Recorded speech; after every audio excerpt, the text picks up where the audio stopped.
20 अप्रैल को कैसी रहेगी बाजार की चाल, लेकिन चलिए सबसे पहले नजर डालते हैं कि आज यानी 19 अप्रैल को कैसा किया बाजार ने प्रदर्शन। 19 अप्रैल को बाजार में भारी उतार चढ़ाव देखने को मिला। बाजार लगातार तीसरे दिन लाल निशान में बंद हुआ है। कारोबार के अंत में सेंसेक्स 159.21 अंक यानी 0.27% की गिरावट के साथ 59,567.80 के स्तर पर बंद हुआ है। वहीं निफ्टी 41.40 अंक यानी 0.23% की कमजोरी के साथ 7,618.80 के स्तर पर बंद हुआ है। आज करीब 1768 शेयरों में बढ़त देखने को मिली, जबकि 1650 शेयरों में गिरावट रही। वहीं 117 शेयरों की स्थिति में कोई बदलाव नहीं हुआ है। HCL technologies, Infosys, IndusInd bank, SBI life insurance और विप्रो आज निफ्टी के टॉप लूजर रहे, जबकि BPCL, Divi's Laboratories, Bajaj Auto, Axis Bank और M&M टॉप गेनर रहे। सेक्टोरल इंडेक्स की बात करें तो IT और पावर इंडेक्स में 1% की गिरावट देखने को मिली। हालांकि मेटल, ऑयल एंड गैस और फार्मा में खरीदारी देखने को मिली है। 19 अप्रैल को निफ्टी के 50 में से 29 शेयरों में गिरावट देखने को मिली। सेंसेक्स के 30 में से 21 शेयरों में दबाव रहा। निफ्टी बैंक के 12 में से 9 शेयरों में गिरावट रही। डॉलर के मुकाबले रुपए में भी 19 अप्रैल को कमजोरी देखने को मिली। डॉलर के मुकाबले रुपया 19 अप्रैल को 19 पैसे कमजोर होकर 82.23 के स्तर पर बंद हुआ है। बता दें कि BSE में लिस्टेड कंपनियों का मार्केट कैपिटलाइजेशन 19 अप्रैल को घटकर 265.16 लाख करोड़ रुपए पर आ गया, जो इसके पिछले कारोबारी दिन यानी 18 अप्रैल को 265.94 लाख करोड़ रुपए था। इस तरह BSE में लिस्टेड कंपनियों का मार्केट कैप करीब 78,000 करोड़ रुपए घटा है।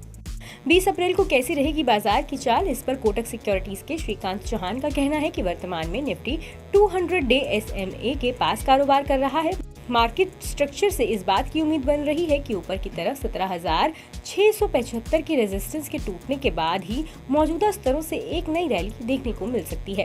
ऐसा होने पर निफ्टी 17,800 से 17,825 के स्तर को फिर से छू सकता है। वहीं अगर निफ्टी 17,675 के नीचे फिसलता है तो फिर ये गिरावट 17,500 से 17,475 तक जा सकती है। वहीं मेहता इक्विटीज के प्रशांत तापसे का कहना है कि वैश्विक स्तर पर रिस्क सेंटिमेंट बिगड़ने और संभावित मंदी को लेकर निवेशकों की बढ़ती चिंता के चलते पिछले 3 दिनों से निफ्टी में गिरावट आ रही है। इसके साथ ही इन्फोसिस और TCS की चौथी तिमाही के निराशाजनक नतीजों ने भी बाजार का सेंटिमेंट बिगाड़ दिया है। अब निफ्टी के लिए 17,573 पर सपोर्ट और 17,863 पर रेजिस्टेंस नजर आ रहा है। आगे के कारोबारी सत्रों में निफ्टी के वॉलेटाइल बने रहने की संभावना है। एक बार निफ्टी के 17,863 का स्तर पार करने के बाद इसमें नई तेजी देखने को मिलेगी। फिलहाल निफ्टी हमें 17,500 से 17,750 के दायरे में घूमता देख सकता है। बता दें कि मनी कंट्रोल पर दिए गए विचार एक्सपर्ट्स के अपने निजी विचार होते हैं। वेबसाइट या मैनेजमेंट इसके लिए उत्तरदायी नहीं है। यूजर्स को मनी कंट्रोल की सलाह है कि कोई भी निवेश निर्णय लेने से पहले सर्टिफाइड एक्सपर्ट की सलाह लें। मैनफोर्स की पेरेंट कंपनी के IPO का प्राइस बैंड फिक्स हो गया है। वहीं ग्रे मार्केट से मजबूत संकेत मिल रहे हैं।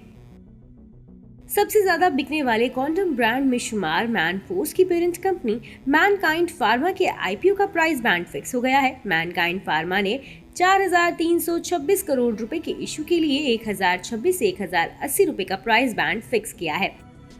पूरी तरह से ऑफर फॉर सेल का ये इशू सब्सक्रिप्शन के लिए अगले हफ्ते 24 अप्रैल को खुलेगा।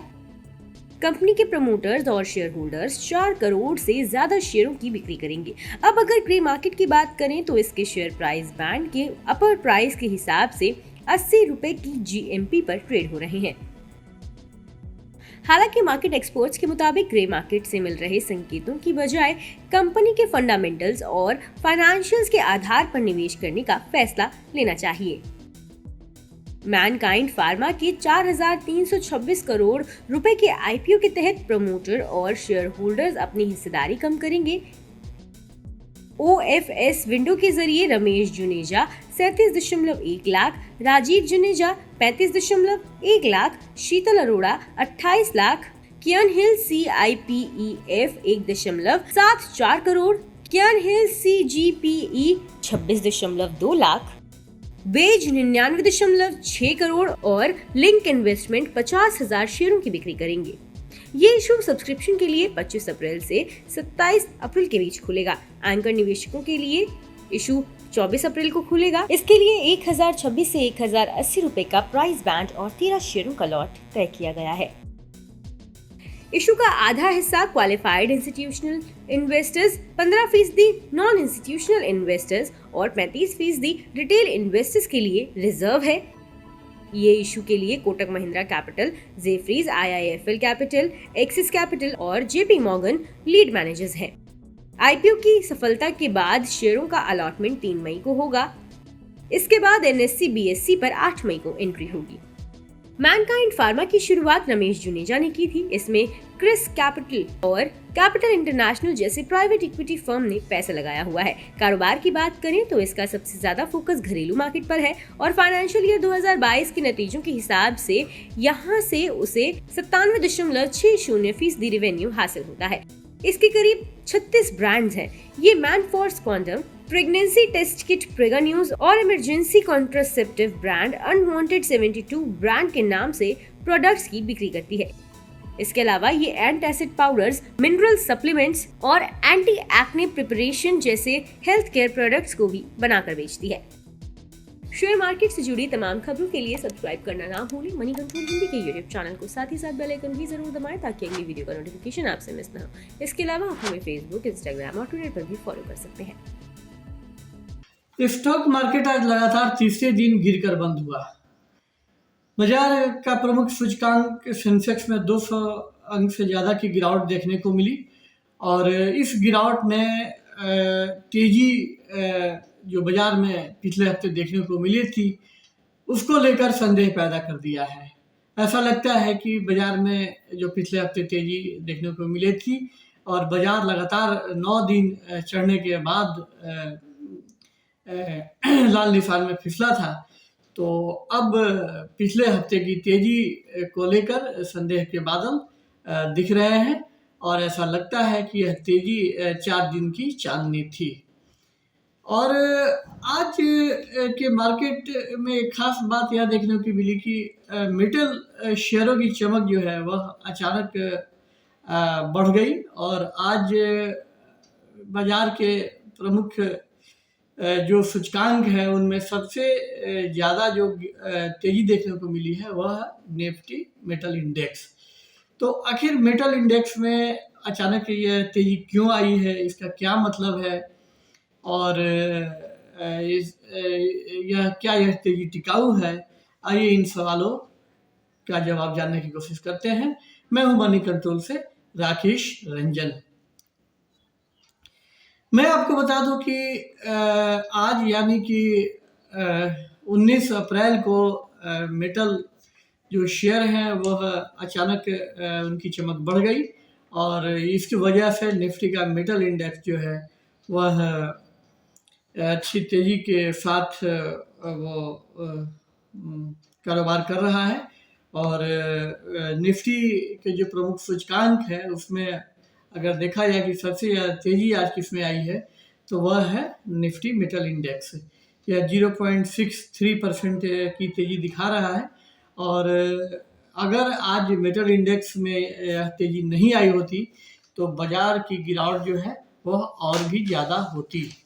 तो मेटल इंडेक्स के ज़्यादातर जो शेयर हैं वह आज हरे निशान में चल रहे हैं और मैं इसमें कुछ शेयरों के बारे में आपको बता देता हूं और उससे आपको अंदाज़ा लग जाएगा कि मेटल इंडेक्स में आज कितनी ज़बरदस्त तेज़ी है। तो सबसे ज़्यादा तेज़ी जो है वह प्रमुख शेयरों में वह जिंदल स्टील में है। जिंदल स्टील का शेयर 2.37% चढ़ के कारोबार कर रहा है। NMDC के शेयरों में भी 1.29% की तेज़ी है और सेल का शेयर भी करीब 1% ऊपर चल रहा है। तो आज बाजार को मेटल शेयरों ने काफ़ी सहारा दिया है। बाजार को मेटल शेयरों का सहारा मिला है और जब दूसरे सेक्टर के सूचकांक कमजोरी दिखा रहे हैं तब मेटल शेयरों ने बाजार को ज़्यादा गिरने से बचा लिया है। अब सवाल यह है कि मेटल शेयरों में इस तेज़ी की क्या वजह है। तो मेटल शेयरों में इस तेज़ी की वजह है चीन के GDP के आंकड़े। चीन के GDP के आंकड़े जो है वह 18 अप्रैल यानी कि मंगलवार को आए हैं और चीन की इकोनॉमी ने अच्छी ग्रोथ दिखाई है। इस साल यानी कैलेंडर ईयर 2023 की पहली तिमाही में चीन की जीडीपी ग्रोथ जो रही है वह 4.5% रही है। तो इसका सीधा मतलब है कि चीन की इकोनॉमी में फिर से तेजी दिखनी शुरू हो गई है और यह न सिर्फ चीन के लिए बल्कि ये पूरी दुनिया की इकोनॉमी के लिए अच्छी खबर है।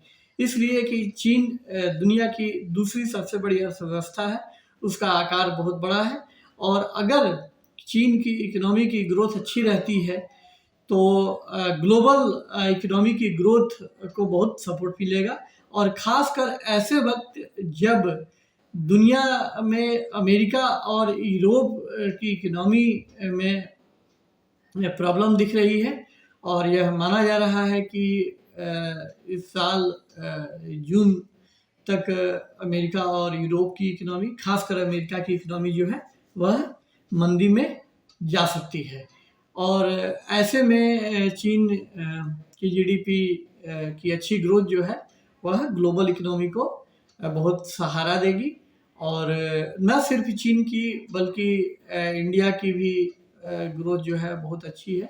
अभी इंडिया की जीडीपी ग्रोथ की जो मार्च तिमाही के जो डेटा है वह नहीं आए हैं और मार्च तिमाही के डेटा आने के बाद यह पता चलेगा कि इंडियन इकोनॉमी की ग्रोथ कितनी रहती है, लेकिन यह तय है कि इंडियन इकोनॉमी की ग्रोथ भी जो है वह अच्छी रहने वाली है।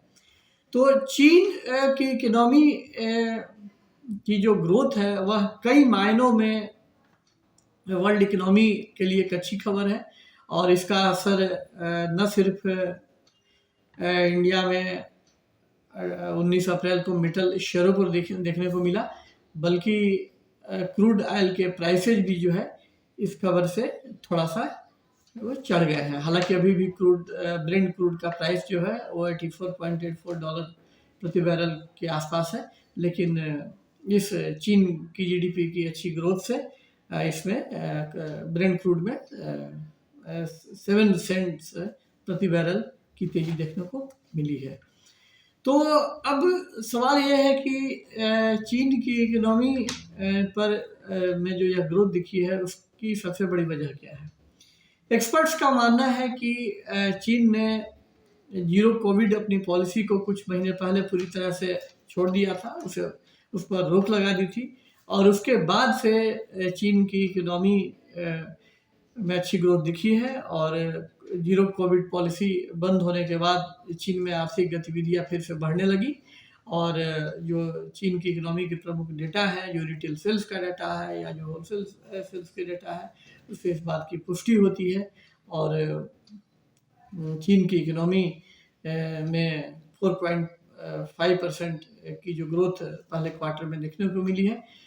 इससे यह उम्मीद बंधी है कि 2023 में चीन की इकोनॉमी की ग्रोथ जो है वह 5% के तय लक्ष्य को हासिल कर लेगी और यह न सिर्फ चीन के लिए बल्कि ग्लोबल इकोनॉमी के लिए अच्छी खबर है।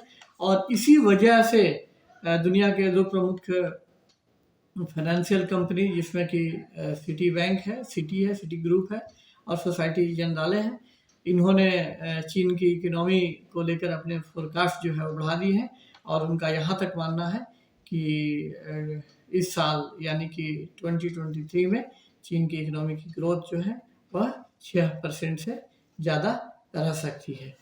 तो यह पूरी दुनिया के लिए अच्छी खबर है और हम उम्मीद कर सकते हैं कि इंडिया में भी उन शेयरों पर इसका असर दिखेगा कि जिनका चाइनीज मार्केट में बहुत ज़्यादा एक्सपोजर है और आज जिस तरह से मेटल कंपनियों के शेयरों में तेज़ी दिखी है उससे यह साफ हो गया है कि मेटल शेयरों के लिए आने वाले दिन जो है वह अच्छे रहेंगे, क्योंकि मेटल शेयरों का जो प्रदर्शन है वह इस साल काफ़ी ख़राब रहा है और पिछले कुछ हफ्तों से मेटल शेयरों में अच्छी ग्रोथ दिख रही है और अगर चीन की इकोनॉमी का सपोर्ट मिलता है तो मेटल शेयरों का परफॉर्मेंस भी अच्छा रहेगा। तो आज की हमारी बातचीत मेटल शेयर में तेज़ी और चीन की इकनॉमी में अच्छी ग्रोथ को लेकर थी। अगर आपको यह वीडियो अच्छा लगा तो आप इस वीडियो को ज़रूर लाइक करें। अगर अभी तक आपने हमारे YouTube चैनल को सब्सक्राइब नहीं किया है तो सब्सक्राइब कर दें और बहुत जल्द हम आपसे नए वीडियो के साथ मिलेंगे। तब तक के लिए नमस्कार।